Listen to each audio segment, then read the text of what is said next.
നമസ്കാരം. തനിക്കെതിരെ നടക്കുന്ന സൈബർ ആക്രമണങ്ങളിൽ പ്രതികരിച്ച് വടകരയിലെ LDF സ്ഥാനാർത്ഥി കെ ശൈലജ നിപ്പ വൈറസ് വന്നിട്ട് താൻ പതറിയില്ലെന്നും പിന്നെയാണോ ഈ വൈറസിന് മുന്നിലെന്നും അവർ ചൂണ്ടിക്കാണിച്ചു. സഹിക്കാവുന്നതിന് പരിധിയുണ്ട്. വീഡിയോ എന്നല്ല പോസ്റ്റർ എന്നാണ് താൻ പറഞ്ഞത്. തന്റെ ഫോട്ടോ മോർഫ് ചെയ്ത് പോസ്റ്ററുണ്ടാക്കി ഇത് കുടുംബ ഗ്രൂപ്പുകളിൽ പ്രചരിപ്പിക്കുകയാണ് ചെയ്തതെന്ന് അവർ കുറ്റപ്പെടുത്തി. സൈബർ ആക്രമണത്തിന് പിന്നിൽ ഒരു സംഘമുണ്ട്. എത്ര നുണ പ്രചരിപ്പിച്ചാലും ജനങ്ങൾക്ക് തന്നെ അറിയാമെന്നും കെ ശൈലജ വ്യക്തമാക്കി. അന്ന് താൻ തൊണ്ടയിടറി സംസാരിച്ചതല്ലെന്നും പൊടി അലർജി ആയതുകൊണ്ട് തൊണ്ട പ്രശ്നമായിരുന്നുവെന്നും അവർ വ്യക്തമാക്കി. ഭരണഘടനയിൽ മതേതരത്വം സംരക്ഷിക്കപ്പെടണം. പൗരത്വം എല്ലാ മനുഷ്യർക്കും ഒരേപോലെ അവകാശപ്പെട്ടതാണ്. സംസ്ഥാനങ്ങൾക്ക് അർഹമായ വിഹിതം കിട്ടണം. ഭരണവിരുദ്ധ വികാരമില്ല. നികുതി വിഹിതം കേന്ദ്രം തരാത്തതാണ് പെൻഷനും ശമ്പളവും മുടങ്ങാൻ കാരണമായത്. ഇത് സംസ്ഥാന സർക്കാരിന്റെ കെടുകാര്യസ്ഥതയാണെന്ന് പറയുന്നത് തെറ്റാണ്. പാനൂർ ബോംബ് സ്ഫോടനത്തിൽ ആരുമായും പാർട്ടിക്ക് ബന്ധമില്ല. പ്രാദേശിക വിഷയങ്ങൾ മാത്രം ചർച്ച ചെയ്യണമെന്നത് UDFന്റെ നിർബന്ധ ബുദ്ധിയാണ്. കോൺഗ്രസിന് ഇത്ര ആശയദാരിദ്ര്യമാണോ എന്നും കെ ശൈലജ ചോദിച്ചു. വെറുതെയാണോ കോൺഗ്രസിനെ ആളുകൾ കൈവിടുന്നതെന്നും അവർ പരിഹസിച്ചു. സ്ത്രീ എന്ന നിലയിൽ അപമാനിച്ചത് മാത്രമല്ല പ്രശ്നം, തന്റെ രാഷ്ട്രീയ സത്യസന്ധതയെ ചോദ്യം ചെയ്തു.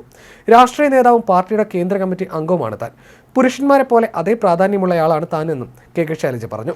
കേരളത്തിലെ മൈനോറിറ്റി വിഭാഗത്തിന് നല്ല ധാരണയുണ്ട്. മതത്തെ പ്രീണിപ്പിക്കാനല്ല സംരക്ഷിക്കാനുള്ള ഉത്തരവാദിത്തം ഭരണകൂടത്തിനുണ്ട്. അത് സംരക്ഷിക്കാൻ മുദ്രാവാക്യം വിളിക്കുന്നവരാണ് തങ്ങളെന്നും അവർ കൂട്ടിച്ചേർത്തു. എല്ലാ വിഭാഗത്തിന്റെയും വോട്ട് വേണം. BJP പുറത്താക്കാൻ കോൺഗ്രസ് എന്നായിരുന്നു കഴിഞ്ഞ തവണത്തെ മുദ്രാവാക്യം. എന്നാൽ കോൺഗ്രസ് തകർന്നു. കഴിഞ്ഞ തവണത്തെ സ്ഥിതി മെച്ചപ്പെടുത്താൻ അവർക്കാവില്ലെന്നും കെ ശൈലജ പറഞ്ഞു. ഇതിനിടെ കെ ശൈലജ നൽകിയ പരാതിയിൽ പോലീസ് കേസെടുത്തിരുന്നു.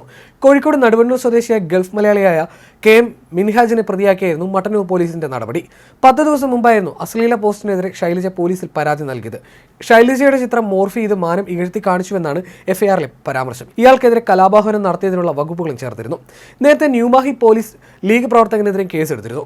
മുസ്ലിം ലീഗ് ന്യൂമാഹി പഞ്ചായത്ത് സെക്രട്ടറി അസമലിനെതിരായിരുന്നു ന്യൂമാഹി പോലീസ് കേസെടുത്തത്. ശൈലജയ്ക്കെതിരെ മങ്ങാട് സ്നേഹതീരം എന്ന വാട്സ്ആപ്പ് ഗ്രൂപ്പിൽ വ്യാജ പ്രചാരണം നടത്തിയെന്ന പരാതിയിലായിരുന്നു മുസ്ലിം ലീഗ് മാഹി പഞ്ചായത്ത് സെക്രട്ടറി പഞ്ചായത്ത് അംഗവുമായ അസ്ലമിനെതിരെ പോലീസ് കേസെടുത്തത്. അതേസമയം തനിക്കെതിരെയുള്ള ആരോപണങ്ങളിൽ പ്രതികരിച്ച് UDF സ്ഥാനാർത്ഥി ഷാഫി പറമ്പിലും രംഗത്ത് വന്നിരുന്നു.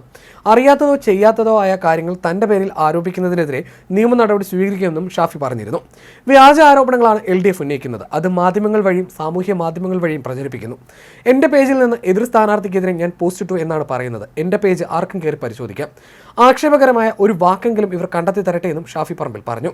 പേരാമ്പ്ര നിയോജക മണ്ഡലത്തിലെ സ്വീകരണ കേന്ദ്രങ്ങളിൽ സംസാരിക്കുമ്പോഴായിരുന്നു ഷാഫിയുടെ ഈ പ്രതികരണം. നാദാപുരത്ത് പടക്കം പൊട്ടിയത് ഞാൻ അറിഞ്ഞിട്ടുണ്ടാക്കിയ ബോംബാണെന്ന് ഇവർ പ്രചരിപ്പിച്ചു. LDF സ്ഥാനാർത്ഥിയാണ് ഇവരുടെ വ്യാജ പ്രചാരണത്തിന്റെ ഉത്തരവാദിയെന്ന് ഞാൻ പറഞ്ഞിട്ടില്ല. പാനൂരിൽ ബോംബ് പൊട്ടി അവരുടെ പ്രവർത്തകൻ ചിന്നിച്ചിത്രി അവരുടെ സ്ഥാനാർത്ഥിയാണ് ബോംബുണ്ടാക്കാൻ പറഞ്ഞത് എന്ന് ഞാൻ പറഞ്ഞിട്ടില്ല. ധ്യാൻ ശ്രീനിവാസിന്റെ കൂടെ ഞാൻ നിൽക്കുന്ന ചിത്രം മാറ്റി വേറെ ഒരാളുടെ ചിത്രം വെച്ചു. സ്ഥാനാർത്ഥി പറഞ്ഞിട്ടാണ് എന്ന് ഞാൻ പറഞ്ഞിട്ടില്ലെന്നും ഷാഫി പറമ്പിൽ പറഞ്ഞു. ആരെയെങ്കിലും ആക്ഷേപിച്ചുകൊണ്ട് വളർന്നു വന്ന ആളല്ല താൻ. ആർക്കെതിരെയും ഇല്ലാ കഥകൾ പ്രചരിപ്പിച്ചിട്ടില്ല. 22 വർഷത്തെ രാഷ്ട്രീയ പ്രവർത്തനത്തിൽ മാന്യതയ്ക്ക് നിരക്കാത്ത ഒന്നും ചെയ്തിട്ടില്ല. ഇനി ചെയ്യുകയുമില്ല. ഇല്ലാ കഥ പറഞ്ഞ് വിജയിക്കണമെന്ന് ആഗ്രഹിച്ചിട്ടില്ല. ഉള്ളത് തന്നെ ഒരുപാട് പറയാനുണ്ട്. ഉമ്മൻചാണ്ടിയുടെ കൈപിടിച്ചാണ് രാഷ്ട്രീയം പഠിച്ചത്. ഒരു തരത്തിലുള്ള വ്യാജ പ്രചരണങ്ങളിലും വടകര മണ്ഡലത്തിലെ ജനങ്ങൾ വീഴില്ലെന്നും ഷാഫി പറമ്പിൽ നേരത്തെ പറഞ്ഞിരുന്നു.